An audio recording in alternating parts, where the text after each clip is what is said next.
মার্কিন vice president JD Vance যুদ্ধবিরতির আলোচনায় যোগ দিতে বাংলাদেশ সময় দুপুর 12টায় ইসলামাবাদে পৌঁছেছেন। তার আধা ঘন্টা আগে আরও 2 প্রতিনিধি উইটকফ ও জ্যারেড কুশনার সহ অন্য প্রতিনিধিরা পৌঁছান। অন্যদিকে ইরান পার্লামেন্টের স্পিকার বাকের গালিবাফ ও পররাষ্ট্রমন্ত্রী আব্বাস আরাকচি আগেই ইসলামাবাদে পৌঁছান। আজ দিনের শেষে পাকিস্তানের রাজধানী ইসলামাবাদে যুক্তরাষ্ট্র ও ইরানের মধ্যে স্থায়ী যুদ্ধবিরতির লক্ষ্যে সংলাপ শুরু হতে যাচ্ছে। 10 দফার ভিত্তিতে 2 সপ্তাহের যুদ্ধবিরতিকে স্থায়ী রূপ দিতে পাকিস্তানের মধ্যস্থতায় এই বৈঠক হচ্ছে।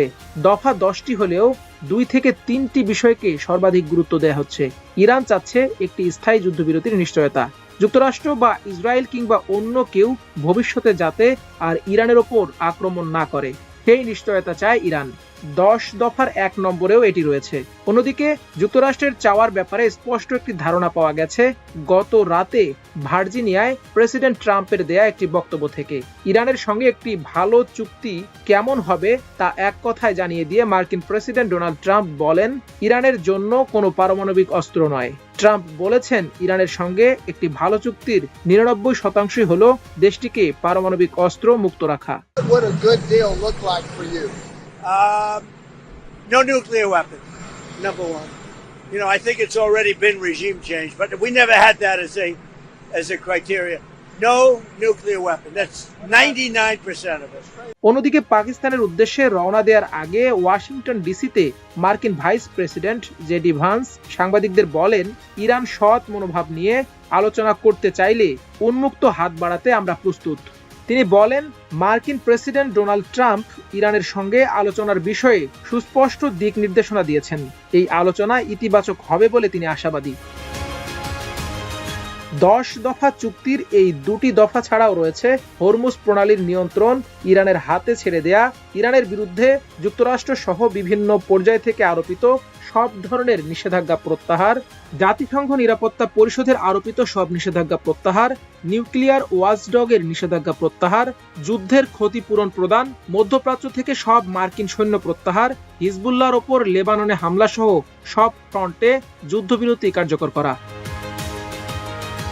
যুদ্ধবিরতির শর্তের অন্যতম বিষয় হলো হরমুজ প্রণালীর নিয়ন্ত্রণ নিয়ে 2 পক্ষই বেশ গুরুত্ব দিচ্ছে।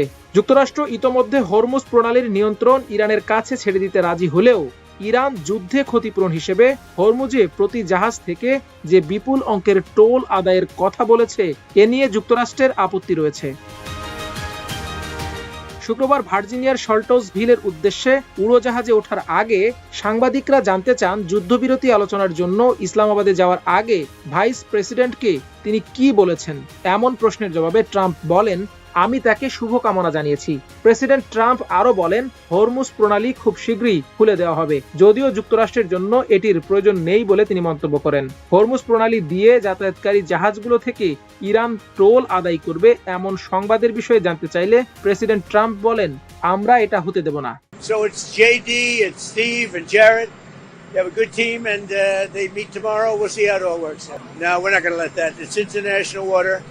If they're doing that, nobody knows if they're doing that, but if they're doing that, we're not going to let that happen. The strait will open up. If we just left, the strait's going to, otherwise they make no money. So the strait's going to open, but what we have is no nuclear weapon, but we'll open the strait anyway. Don't forget, we don't use the strait. Other countries use the strait. So we do have other countries coming up and they'll help out, but we don't use it.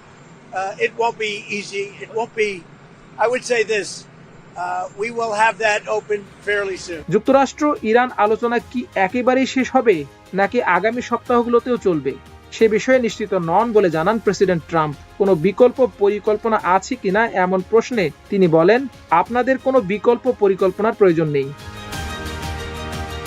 ইরানের সঙ্গে একটি ভালো চুক্তি কেমন হতে পারে অন্য এক সাংবাদিকের এমন প্রশ্নের জবাবে মার্কিন প্রেসিডেন্ট বলেন, কোনো পারমাণবিক অস্ত্র থাকবে না। এ সময় তিনি উল্লেখ করেন, তার মধ্যে ইরানে ইতোমধ্যে সরকার পরিবর্তন ঘটেছে। অন্যদিকে ইরানের প্রধান আলোচক স্পিকার বাঘের গালিবাফ ইরানের রাষ্ট্রীয় সংবাদ মাধ্যমকে বলেন, যুক্তরাষ্ট্র যদি একটি প্রকৃত চুক্তির জন্য প্রস্তুত থাকে তবে ইরানও প্রস্তুত হতে পারে। তিনি বলেন, আমাদের সদিচ্ছা আছে, কিন্তু যুক্তরাষ্ট্রের প্রতি আমাদের কোনো বিশ্বাস নেই। সংলাপে দুই দেশের খুব প্রভাবশালী প্রতিনিধি দল যোগ দিচ্ছেন। ইরানের পার্লামেন্টের স্পিকার মোহাম্মদ বাকের গালিবাফের নেতৃত্বে সে দেশের প্রতিনিধি দলে রয়েছেন পররাষ্ট্রমন্ত্রী আব্বাস আরাকসি, সুপ্রিম ন্যাশনাল কাউন্সিলের সেক্রেটারি মোহাম্মদ বাকের জোলকাদর, ডিফেন্স কাউন্সিলের সেক্রেটারি আলী আকবর আহমদিয়ান, কেন্দ্রীয় ব্যাংকের গভর্নর আব্দুল নাসের হিম্মাতি, এছাড়াও কয়েকজন আইন প্রণেতা সহ মোট ৭১ সদস্যের বিশাল এক প্রতিনিধি দল এখন পাকিস্তানে অবস্থান করছেন। অন্যদিকে যুক্তরাষ্ট্রের ভাইস প্রেসিডেন্ট জেডি ভান্সের নেতৃত্বে মার্কিন প্রতিনিধি দলে রয়েছেন মধ্যপ্রাচ্য বিষয়ক ট্রাম্পের বিশেষ দূত উইটকফ, ট্রাম্পের জামাতা জ্যারেড কুশনার, সেন্ট্রাল কমান্ডের প্রধান ব্রান্ড কুপার, পাকিস্তানের প্রধানমন্ত্রী শাহবাজ শরীফ, সেনাপ্রধান ফিল্ড মার্শাল আসিম মুনির সহ শীর্ষ সামরিক ও বেসামরিক কর্মকর্তারা মধ্যস্থতার জন্য হাজির থাকবেন বৈঠকে। বিশ্বের চোখ এখন পাকিস্তানের রাজধানী ইসলামাবাদে। ইরানে ইসরায়েল ও যুক্তরাষ্ট্রের হামলার পর ৩৯ দিনের যুদ্ধ স্থায়ীভাবে বন্ধ করতে দুদেশের শীর্ষ পর্যায়ের প্রতিনিধিরা আজ বিকেলে বৈঠকে বসছেন। বাংলাদেশ সময় বুধবার সকাল থেকে দুদেশের মধ্যে ২ সপ্তাহের সাময়িক যুদ্ধবিরতি কার্যকর রয়েছে। পাকিস্তানের সেনাপ্রধান ফিল্ড মার্শাল আসিম মুনিরের সফল মধ্যস্থতায় ও প্রধানমন্ত্রী শাহবাজ শরীফের আনুষ্ঠানিকতায় এই অস্থায়ী যুদ্ধবিরতি কার্যকর হয়েছে। ইরান যুদ্ধ সারা বিশ্বকে নাড়া দিয়েছে। বিশেষ করে হরমুজ প্রণালী ইরান বন্ধ করে দেয়ায় ও জ্বালানি সমৃদ্ধ মধ্যপ্রাচ্যের দেশগুলোতে যুদ্ধ ছড়িয়ে পড়ায় বিশ্বে অপরিশোধিত জ্বালানির দাম $৬০ থেকে দ্বিগুণ হয়ে $১২০ পর্যন্ত পৌঁছেছিল। সারা বিশ্বে সরবরাহ বাধাগ্রস্ত হয়ে অর্থনীতিতে ব্যাপক প্রভাব ফেলে।